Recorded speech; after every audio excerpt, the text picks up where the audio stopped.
December 16th, 1944, Belgium. The winter sky hung heavy with snow, and the quiet forests of the Ardennes hid a storm that was about to explode. At dawn, the ground trembled beneath the steel treads of Hitler's last desperate gamble, the Battle of the Bulge. From the east, the 1st SS Panzer Division, one of Germany's most feared armored units, advanced like an iron beast. 20,000 strong their orders. Break through the thin American lines and race for the Meuse River.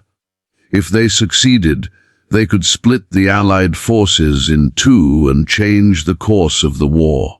But in their path stood just 18 American soldiers, a single reconnaissance platoon of the 99th Infantry Division, dug into the frozen ridge near a tiny Belgian village called Lanzerath.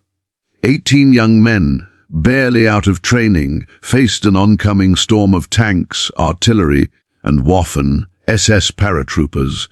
They had no reinforcements, no tanks of their own, and no retreat. Yet they chose to stand. For an entire day they would defy logic, history, and even the odds of survival. Against an entire division they would hold the line. They would delay the enemy's advance by precious hours. Hours that would save countless lives and change the tide of the Battle of the Bulge itself. This is the story of how 18 American heroes stopped the unstoppable and turned a snowy Belgian ridge into sacred ground. The dawn of December 16th came not with trumpets or glory, but with silence so thick it pressed on the chest of every man on Lanzerath Ridge. The cold was merciless, the kind that seeped through wool and bone, turning fingers to stone and breaths into clouds of ice. The 18 soldiers of the 394th Intelligence and Reconnaissance Platoon had taken positions overlooking the road that cut through the Belgian village of Lanzerath, unaware that history was about to hinge upon their frozen boots. They were scouts, trained to observe and report, not to stand against the tide of an army. Yet fate had chosen them to meet the storm face to face. The small cluster of men was led by Lieutenant Lyle Bock, a calm, sharp-minded officer barely 20 years old. His men trusted him, not because he was older, but because he was steady. Under his command were farm boys from the Midwest, college students, and sons of miners. They were far from home, and though they'd seen war from a distance, none had yet faced it in its purest, most unrelenting form. The ridge they held wasn't even a proper battlefield. It was a line of observation posts, dug hastily into the frozen ground. Thin trenches, shallow foxholes, and the black silhouettes of pine trees offered little comfort. But to the men of Buck's platoon, it was home for now. That morning, a blanket of fog rolled low across the forest.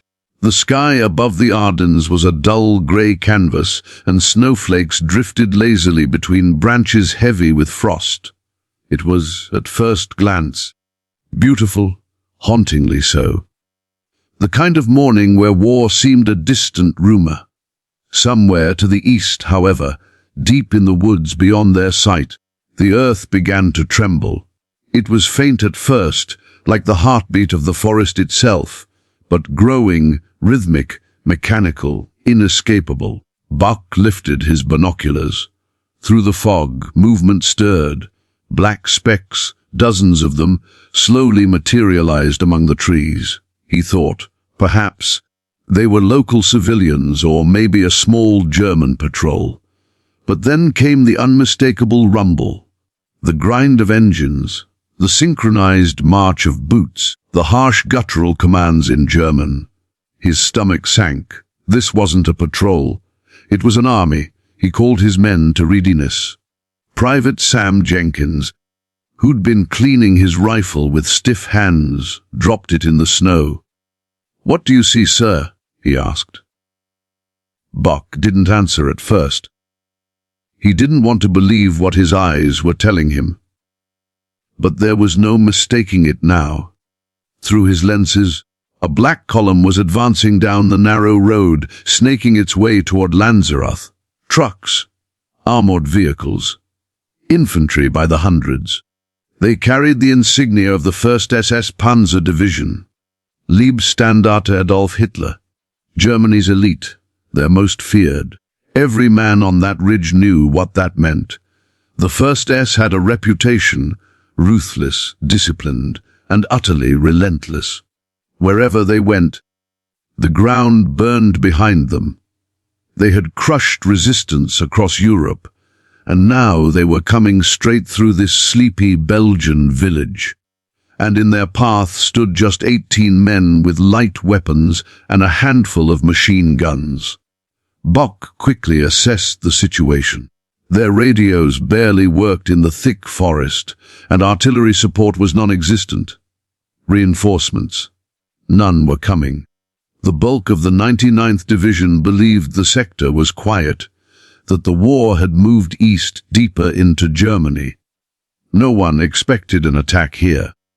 But the attack had come, and Buck's men were the only thing between the 1st SS and the open road beyond. The fog thickened, muffling sound, wrapping the ridge in a cold cocoon. The men crouched in their foxholes, hearts pounding against their ribs. The air was so cold it stung the lungs, every breath visible, every whisper amplified. Buck gave quiet orders. "Hold fire until I give the signal. Let them come close. Make every bullet count." They waited. Minutes stretched into hours. The forest groaned under the weight of stillness. Somewhere, a bird shrieked. Then silence again. The enemy was close now, voices echoing faintly. They were laughing, talking, unaware of the trap that awaited them above the ridge. Through his scope, Sergeant Billy McGee could see the first German troops moving along the tree line. Hundreds of them. He steadied his rifle, finger on the trigger, but waited for Buck's command. Below them, the Germans spread out, preparing to cross the open field that lay between the village and the ridge. It was the perfect killing ground, exposed, narrow, and overlooked by the Americans' defensive line. But to the Germans, it was just another patch of land to cross.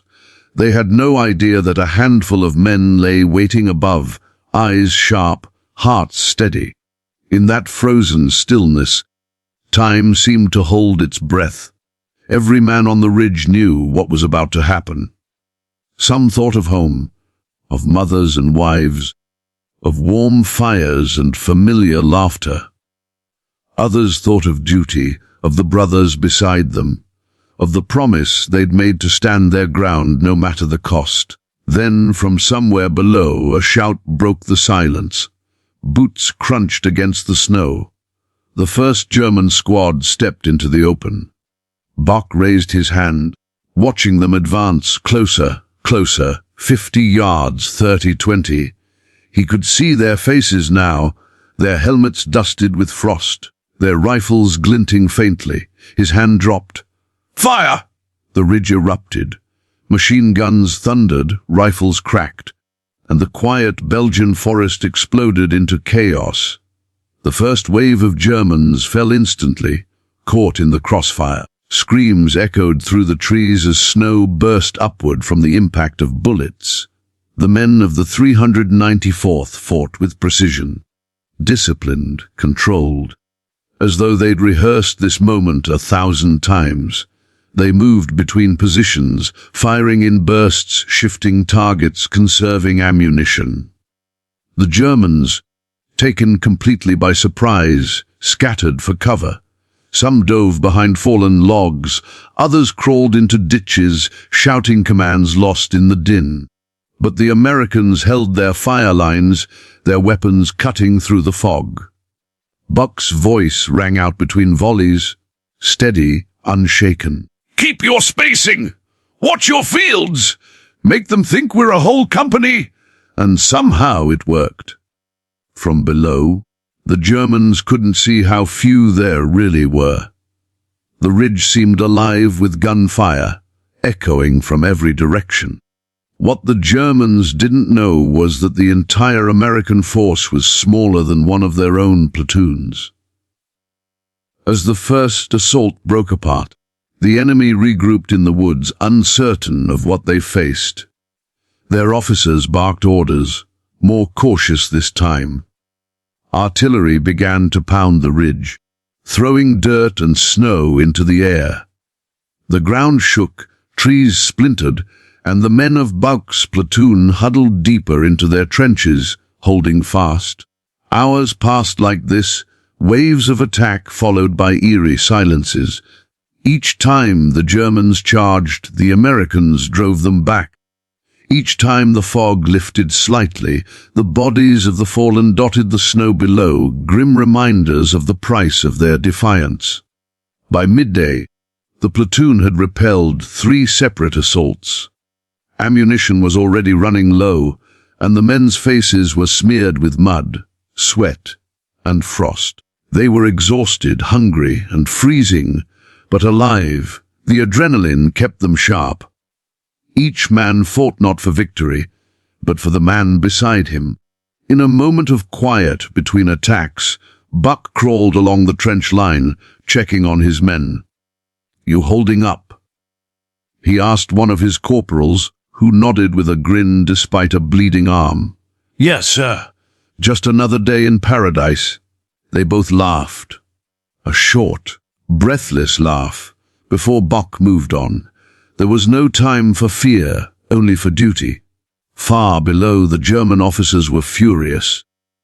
Reports spread through their ranks that American reinforcements had arrived, that they were facing a much larger force than expected. Panic and confusion slowed their advance.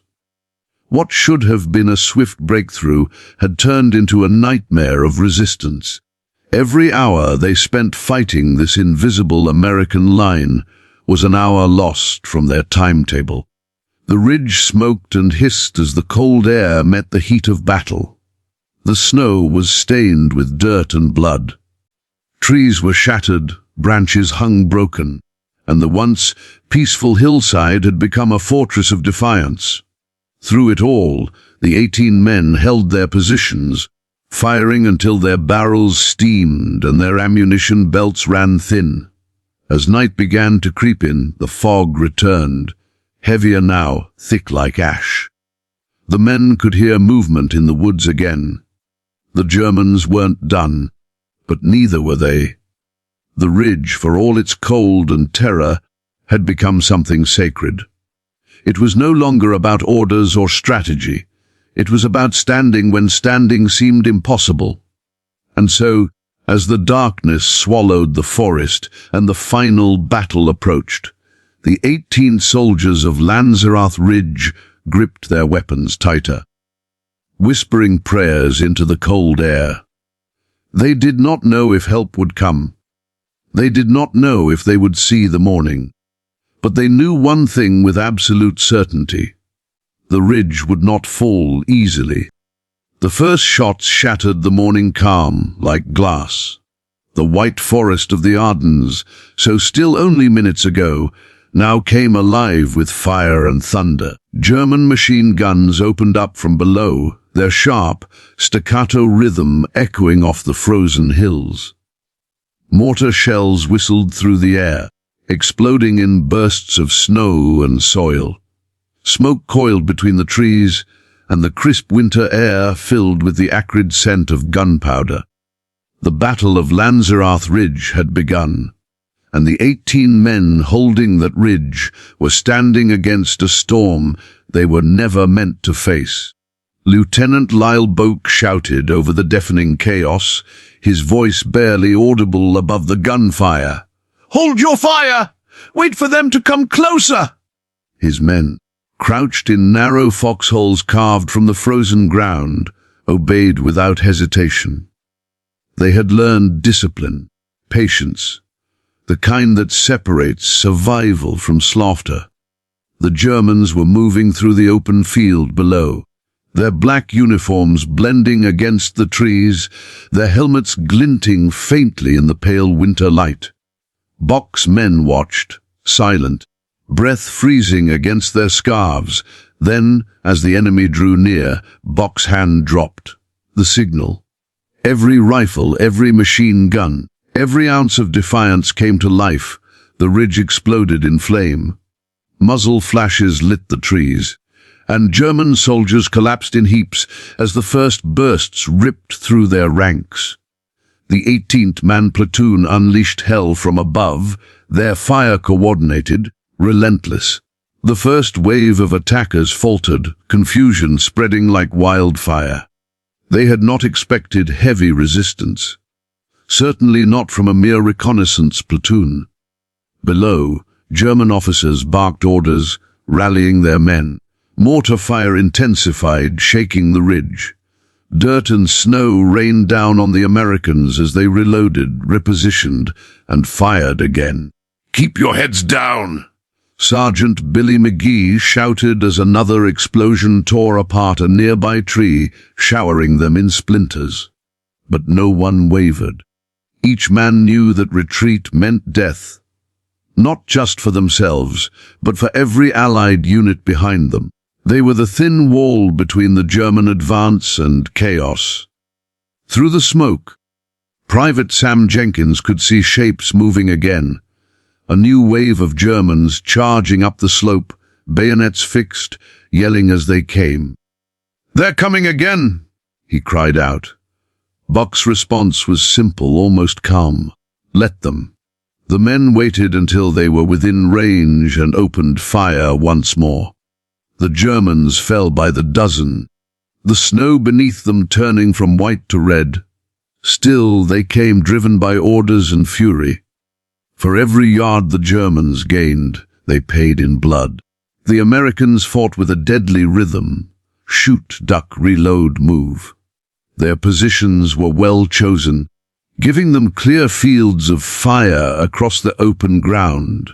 They were outnumbered hundreds to one, yet their small arms were devastating in the dense forest. German paratroopers tried to flank them through the trees, but gun bursts from the ridge tore them apart. The Germans soon realized they weren't fighting an ordinary outpost. They were fighting men who had decided they would not die quietly. Hours passed. The battle became a rhythm of noise and silence, of attack and breathless calm. Smoke drifted low over the ground, mixing with fog. The forest looked like a ghostly wasteland. Blackened trees, shattered branches, craters pocking the snow. The air crackled with the sounds of rifles, the screams of the wounded, and the unending echo of artillery in the distance. Bock's men rotated their positions, conserving ammunition. They shared spare clips and words of encouragement. Private David White handed his last grenades to the man beside him. "Make him count," he said, his hands trembling not from fear but from cold. Their gloves were soaked, their fingers numb. But no one thought of surrender. Each man had made a silent pact with the others the ridge would hold as long as they did. From below, German medics dragged their wounded back under sporadic fire. Officers shouted, calling for reinforcements. Radio operators reported heavy enemy resistance and requested artillery support. The truth was unthinkable to them, that an entire division could be stalled by 18 men. But that was exactly what was happening. As midday approached, the German command grew desperate. They launched coordinated assaults with mortars pounding the ridge before each advance. Shells screamed overhead, exploding in violent bursts that shook the ground and filled the trenches with debris. The Americans huddled low, teeth clenched, waiting for the next assault. When the shelling stopped, they rose and fired again, eyes red from smoke, ears ringing. "Keep it steady," Buck shouted, moving between foxholes, checking on each man. "We hold this ridge! That's all we do today! We hold!"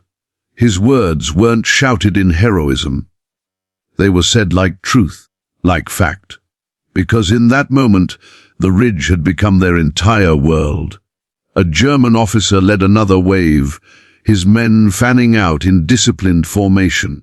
They advanced cautiously this time, firing as they moved. The Americans answered with deadly precision. Private William Slape, his machine gun smoking, picked off targets with a steady rhythm. To his left, Jenkins fired his M1 until the clip pinged empty. "They just keep coming," he muttered, disbelief in his voice. Buck ducked beside him, reloading his own carbine. "Then we keep sending them back," he replied. The ridge became a graveyard of fallen men. Smoke curled upward in thin, grey threads, mixing with the low winter light. Snow clung to blood-stained uniforms and twisted rifles. Yet still, the German advance slowed to a crawl. They had lost precious hours, and time was the one thing they could not afford. By late afternoon, the once organized German columns were in disarray. Their commanders were confused, believing they had encountered a fortified position supported by artillery. They hesitated, regrouped, sent scouts, only to find more bullets waiting. The delay was catastrophic for their timetable. What was meant to be a lightning strike across Belgium had been reduced to a brutal crawl. The 1st SS Panzer Division, the spearhead of Hitler's last gamble, was bleeding time because of 18 men dug into a frozen hill. Inside the trenches, the Americans were running low on everything: food, water, ammunition. Some had resorted to stripping rifles from fallen Germans for spare rounds. Still, their morale held. The bond between them was unbreakable, forged in the unrelenting crucible of battle. When the firing lulled, they could hear the moans of the wounded drifting up from below. It was haunting, human, and strangely quiet. Private James Kreger muttered under his breath, "They'll come again when the fog rolls in." Boak nodded grimly. "Then we'll greet them." As the sun began to dip behind the tree line, the battlefield took on a strange beauty. The snow tinted pink and gold by the fading light, smoke hanging over the valley like a shroud. The men were exhausted, their faces blackened by soot, their bodies stiff with cold. Yet when the next German push came, they rose again and fired with the same determination as they had that morning. Each man fought as though his life alone could change the outcome, and in a way it did.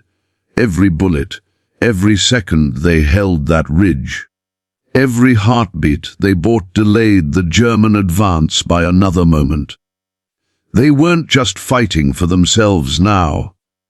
They were fighting for the thousands of Allied soldiers who would soon have time to prepare, to reinforce, to stop the German offensive before it could break through. Night crept across the forest, slow and suffocating.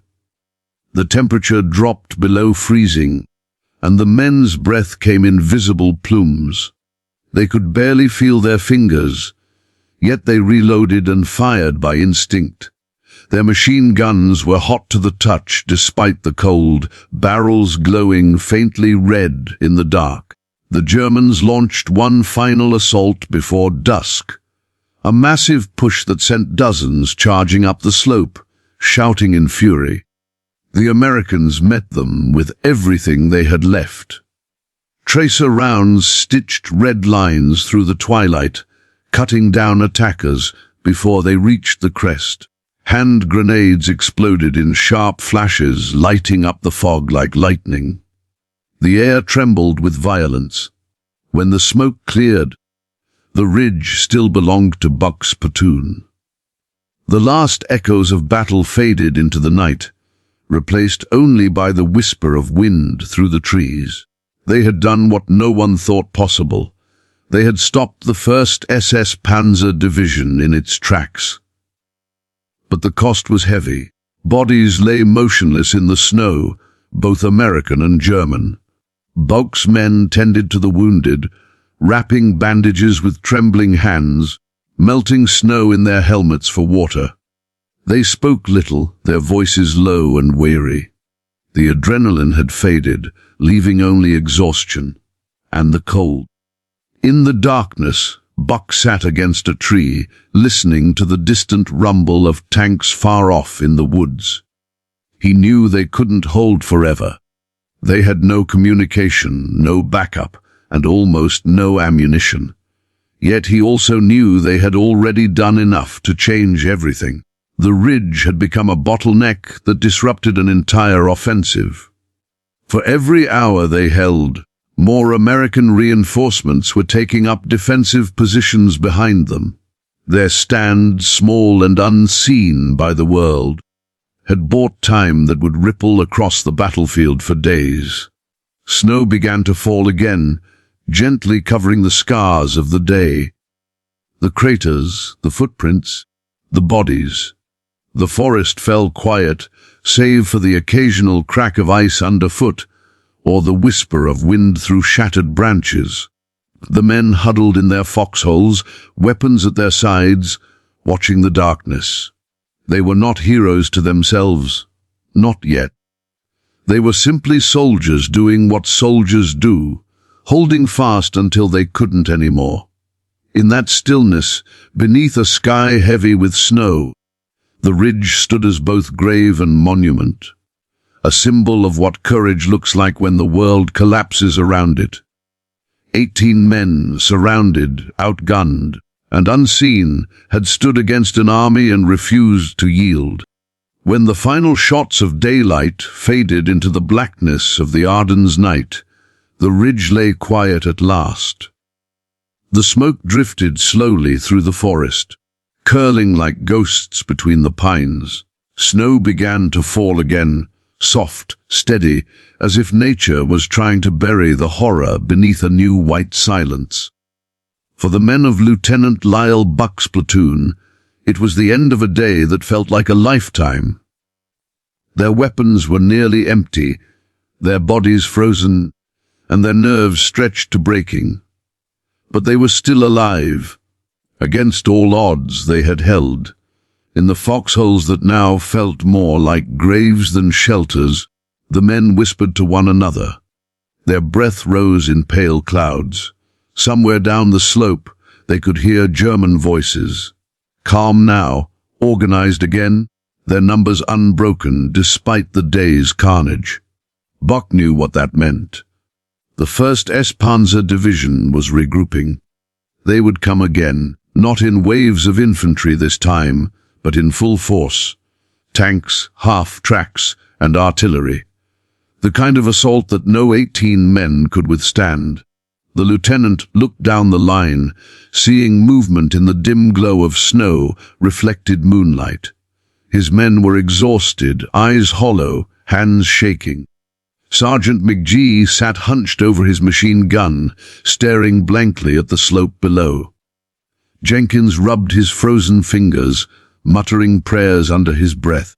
Every face told the same story, courage worn thin by exhaustion, but not broken. Buck crawled through the snow, checking on each position. He had stopped feeling his feet hours ago. His voice was hoarse, raw from shouting over gunfire.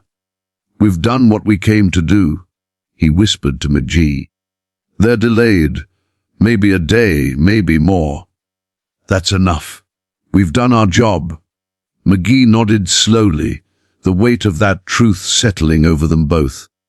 The ridge had held for nearly 24 hours against one of Germany's best divisions. The impossible had become reality. But as night deepened, the sound of engines grew louder. Somewhere beyond the tree line, heavy machinery rumbled, tanks, transport vehicles, trucks filled with troops. The Germans were surrounding the ridge.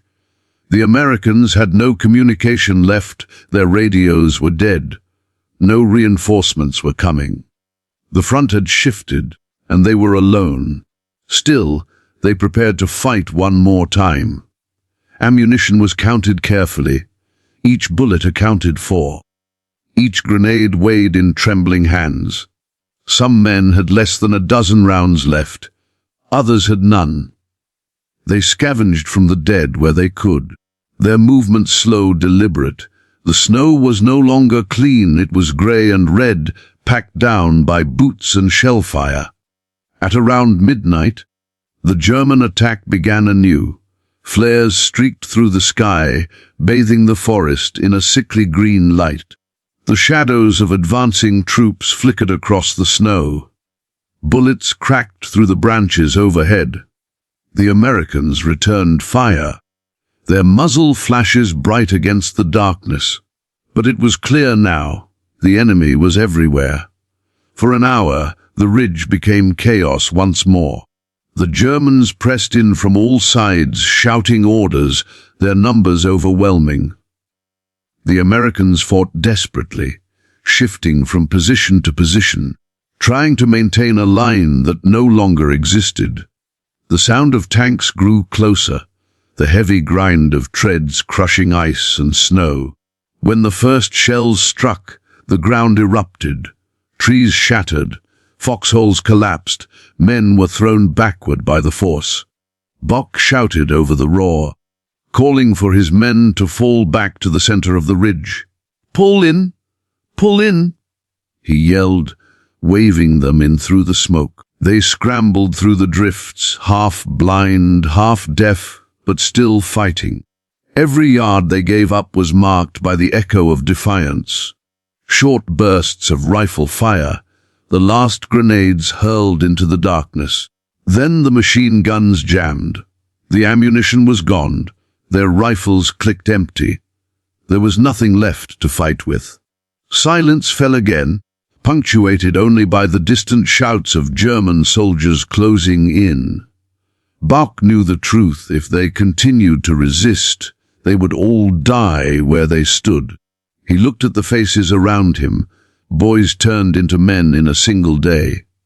He saw courage, loyalty, exhaustion, and something beyond all of it, the quiet acceptance that comes only at the edge of life itself. He made his decision. They had done their duty beyond anything that could have been asked of them. The ridge was lost, but its purpose fulfilled. The delay they had caused had already rippled outward. Hours stolen from the German advance, hours that allowed Allied forces to rally, dig in, and brace for the coming onslaught. "Cease fire," Bock ordered softly. His voice cracked, not from fear, but from finality. "We're done here." The men lowered their weapons, slowly, uncertain, unwilling. But they obeyed. One by one, they emerged from their foxholes, hands raised into the freezing air. The Germans surrounded them cautiously, rifles trained, wary of a trap. When they saw only a handful of men standing before them, 18 soldiers covered in mud, blood, and frost. Their disbelief was palpable. "Das ist unglitch," one German officer muttered. "Impossible." And it was. The battlefield below the ridge was littered with their fallen comrades. Hundreds of bodies sprawled across the snow. An entire battalion had been stalled by these few. The Germans looked at them with something between respect and disbelief. The Americans were searched, disarmed, and herded together under guard. Some of the Germans spat curses. Others simply stared, silent. When the prisoners were marched away through the snow, they passed the ground they had defended. It was unrecognizable, a wasteland of craters and shattered trees, the air still heavy with smoke. And yet, to the men of the 394th, it felt sacred. They had stood here and held the line. They had done what no one could have asked, and they had survived to remember it. As dawn crept over the horizon, the ridge fell quiet again. The forest returned to stillness, the snow covering the scars of battle. The world would move on, the war would continue, and for decades few would even know the name Lanzerath Ridge. But its story, the stand of 18 men against an army, would become one of the most extraordinary moments of courage in modern warfare. When Bulge and his men were finally liberated months later, the full impact of their stand became clear. Intelligence officers pieced together the timeline of the Battle of the Bulge and realized how critical the delay at Lanzerath had been. The 1st SS Panzer Division's advance had been halted for nearly an entire day. That delay had allowed American reinforcements to secure key crossroads and fortifications at Elsenborn Ridge and Bastogne, positions that would later determine the outcome of the battle. The impossible defense at Lanzerath had saved thousands of lives and changed the trajectory of the war in the West. But the men who fought there never saw themselves as heroes. When asked later about that day, Bulge simply said, "We did our job." There was no boasting, no dramatics, just the quiet humility of soldiers who had faced death and endured. For decades, their valor went largely unrecognized. The chaos of the Battle of the Bulge had swallowed their story, lost among the countless reports and shifting fronts. It wasn't until years later that historians uncovered the full scope of what had happened. When they did, the world finally understood the magnitude of the stand at Lanzerath Ridge. In time, honors were given. Lieutenant Bulge and several of his men received the Distinguished Service Cross. Others were posthumously awarded medals for bravery. Military historians would later call their stand one of the most courageous small unit actions in American history. But for those who lived it, the medals mattered less than the memory.